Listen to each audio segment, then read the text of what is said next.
And now the split between the PAC, the Pan-African Congress, and the African National Congress, it originally began over the question of armed struggle, but later in the 70s it began over the question of after the revolution, after the apartheid state was brought down, would the government be a government of all the people living in South Africa, or would it be a government of only Africans? And the PAC, their manifesto, as you can see over there, they argue that only African people should have the right to be in the post-colonial government, whereas the ANC argued that all people would be equal in the post-colonial government. That was the big difference. Pan-African Congress defined itself more as kind of a black nationalist outfit, and made its arguments on Marxist and anti-imperialist rhetoric, and aligned with China, and spoke in line with China and denounced the Soviet Union, whereas the ANC tended to speak more about democracy and formal rights, and aligned with the Soviet Union.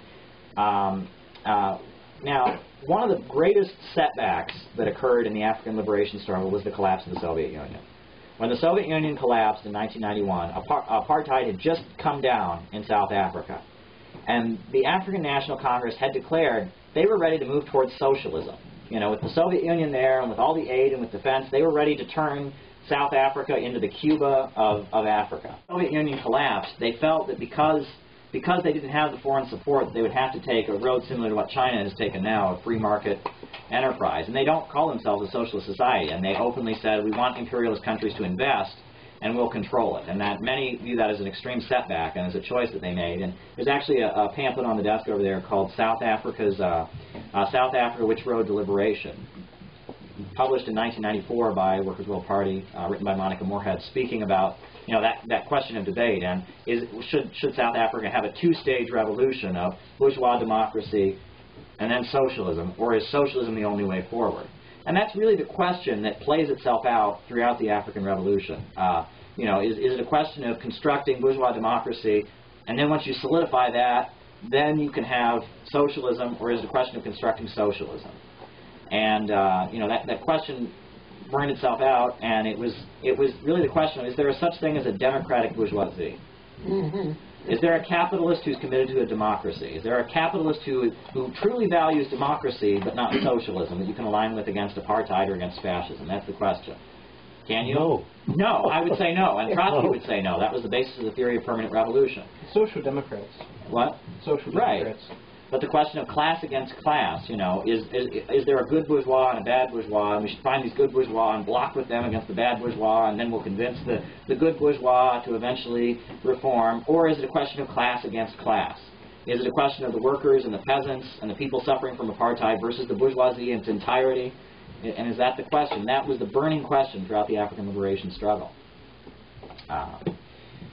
Well, I don't think there's a question that whichever side of that argument you take, that in the bourgeoisie you have people that have dual alliances, mm-hmm. and that insofar as they support your cause, you can accept that support, but that's not the same thing as accepting capitalism. And in any revolution, it is necessary to take advantage of the split within the bourgeoisie. Like the Russian Revolution, for example, there was a split within the bourgeoisie about whether to keep the Tsar intact or not. And so one section of the bourgeoisie sent, workers, allowed workers to go out into the street to call for bringing down the Tsar because they wanted to bring him down for their own reasons.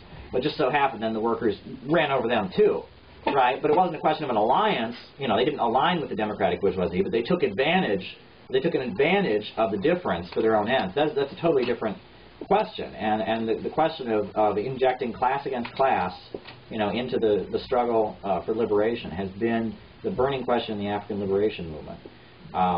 And I mean, colonialism and capitalism has destroyed the lives of thousands of people in Africa. If you look at it, millions, hundreds of millions. And currently, if you look at Africa, every thesis about whether Western capitalism brings people's lives up and socialism brings people down, that we're always taught in the media, is thoroughly rebuked by the bourgeois press. The highest literacy rate in Africa doesn't belong to Nigeria or Kenya, where the Western corporations keep their neocolonialism. The highest literacy rate in Africa belongs to Zimbabwe, where though the government suffers from foreign sanctions, it has made a big point of teaching everyone to read, right?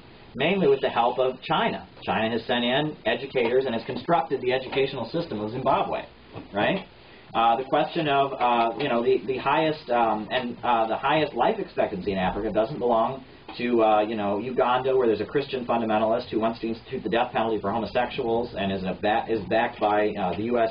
capitalist class. Exists. The highest life expectancy belongs to Libya, where a nationalist government has seized the oil and is reinvesting it, and they have also aligned with China and are sending their things recently. And Libya was falsely accused of the Lockerbie bombing in Scotland, right? And for years it was just projected as it was an undisputed fact that the Lockerbie bombing, had been the fault of and been engineered by Libya because they were, crazy or something like that. But interestingly enough, BP, after the BP oil spill, their stock started going down. This is just a very recent development, and they realized that that the only way they could keep their corporation afloat was to cut a deal with Libya and let Libya. Get some of its own way and let them get some of the Libyan oil and not let it all flow to China. So the deal that BP cut with Libya was that they would have to free the man falsely accused of the Lockerbie bombing.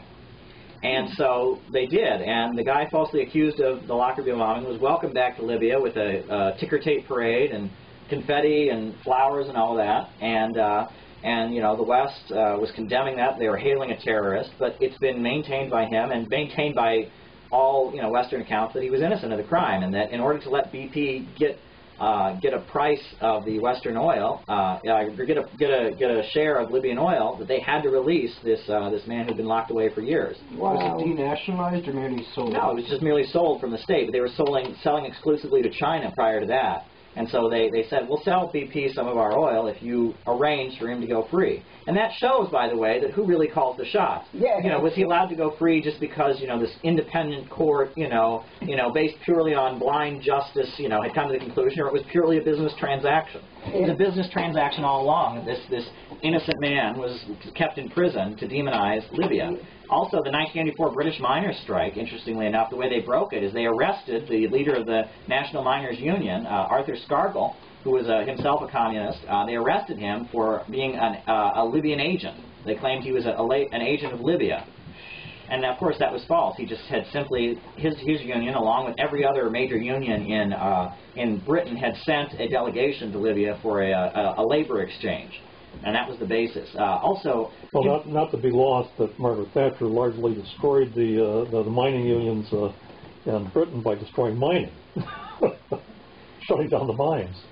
Yeah. And interestingly enough, another whole aspect of that is that recently Jimmy Carter came under attack for writing a really moderate book called Peace, Not Apartheid. Mildly criticizing, in the most mild terms, criticizing Israel, right? And he was condemned as an anti-Semite and all of that. And since leaving office, Carter has gotten up and mouthed some kind of pacifistic, universal human values stuff, criticizing U.S. imperialism. And as he started doing that after leaving office in the mid-'80s, his brother, Billy Carter, right, was charged with being a Libyan agent as well. So Billy Carter was convicted of being an agent of Libya, which is kind of ridiculous.